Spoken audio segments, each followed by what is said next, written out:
the CIA project. And there's a lot of evidence to suggest what they were doing is they were using these techniques not only to locate enemy submarines, but to contact and again harness and manipulate what is termed, or what they term, non-human intelligence. Now the main players in the Stargate program were Major Ed Dames, a fellow by the name of Thomas McMonigle, and several other people. Ed Dames, McMonigle, and Lynn Buchanan, and a few others. And now they're out teaching remote viewing to the public for a mere $3,000. They're specifically concentrating on the West Coast. Such people as Steven Seagal, John Travolta, Kurt Ciali, a lot of people who are involved in Scientology are taking these courses. And a lot of people who have taken this course, these remote viewing courses, have come out rather mentally deranged. That's the only way I can describe it. Psychologically affected to such a degree that there was a lawsuit brought against one of these individuals that I can't name, but a lawsuit was brought against this individual for disrupting this person's life so severely with the use of these techniques that this person could no longer function. But anyway, Mr. Putoff is now in Austin, Texas, heading the Advanced Research Institute there, working on zero-point energy. The Jet Propulsion Laboratory in Pasadena, California is another very interesting place. This institution was founded by Jack Parsons. In fact, JPL, some people say, stands for Jack Parsons Lab. He was really the sort of, not Herbert Hoover, the head of the FBI, J. Edgar Hoover. He was sort of the J. Edgar Hoover of the JPL. One of his closest friends and associates was L. Ron Hubbard. L. Ron Hubbard was the founder of Scientology. Scientology is now the fastest growing, quote, religion in the United States. It's literally sweeping the country.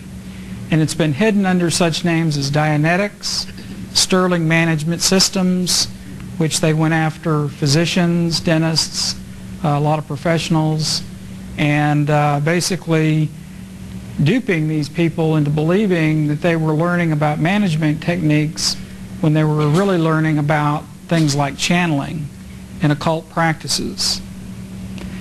Now, L. Ron Hubbard, in addition, was connected to, or good friends with, Aleister Crowley. Aleister Crowley was a self-proclaimed most evil man who ever lived. This was his own words. He was the head of an organization called OTO, Oro Temporo Oralis, who were the major purveyors and developers of modern ritual black magic. Now, Aleister Crowley had a very strong tie to the Advanced Research Projects Agency, ARPA, or DARPA. Now it's called the Defense Advanced Research Projects Agency. ARPA at one time had a communication system called ARPANET. And ARPANET linked all of the national laboratories in addition to major universities that were contracting with the Department of Defense. In 1992, Mr. Al Gore talked about the information superhighway. At that time, ARPA turned the whole kit and caboodle over to the commercial sector, and that system is now known as the Internet. So the next time you get on the Internet, remember that that's a two-way system. Everything you type, they can record. They can read your hard disk. In fact, if you just want to get an idea of what you can find out, just go to a section called Deja News, and they have what's called author profiles. And you can pick anybody's name, and you can see every post that they've made on the Internet and every section that they've posted that to, and you can just look at it and draw your own profile. Now, in my opinion, this information with people dealing on the internet is being funneled through a major computer system called Deep Blue, which was actually funded through President Clinton. He made a brief announcement about it. He didn't really go into detail, but he said that I think it was $750 million was appropriated to develop this specific computer. But he wouldn't say what it was for. But it was developed by IBM, and we found out it's called Deep Blue, and we believe it's the computer that sorts through and analyzes all of the data, email, everything that goes through the internet. So when you're on the internet, folks, be very careful about where you go, who you talk to, what you say. Let's talk about the national security establishment's ties and manipulation of the UFO phenomenon, because this is really where it's all going to come to a head, I believe, in terms of the New World Order. You know, the New World Order has 4 primary tenets. That's to have a one-world political system, a one-world economic system, a one-world social system, and a one-world religious system. Now, what do you think is going to be the most difficult thing for them to bring together people on? Well, it's not going to be economics. That's going to be fairly simple. It's not going to be politics. It's not going to be social. It's going to be religious. How are you going to get the Jews, Christians, the Hindus, the Buddhists, the Islamic, the Muslims all together? Well, my opinion is that, or my belief is that they're going to do this through promoting the idea that we are not alone in the universe.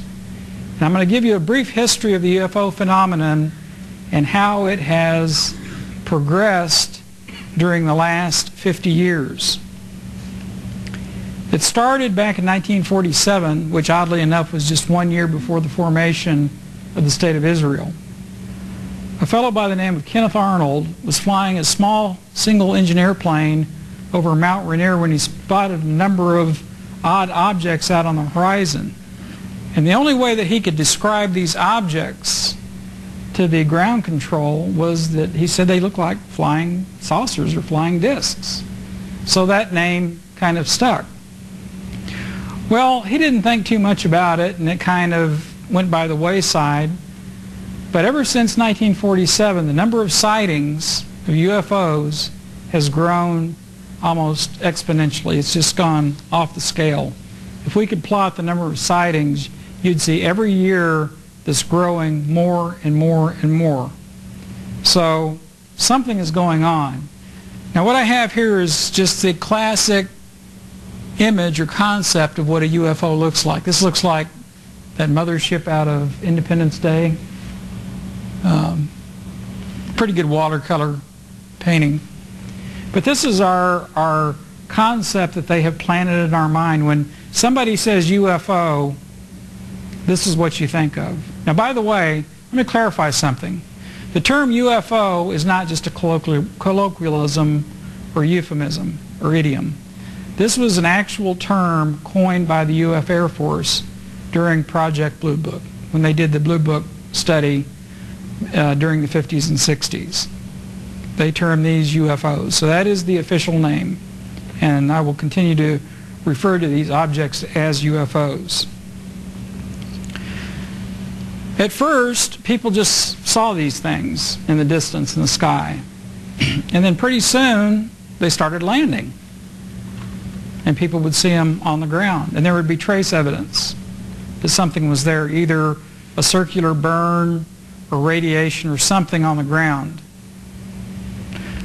Eventually what started happening is they started making contact with the so-called occupants. And there's hundreds, if not thousands, of documented cases of people having what they call Class 3 close encounters. And in some cases, the individuals are even allegedly taken aboard these craft, and various experiments are performed on them, usually of a sexual nature. Eggs are taken from females, sperm from males.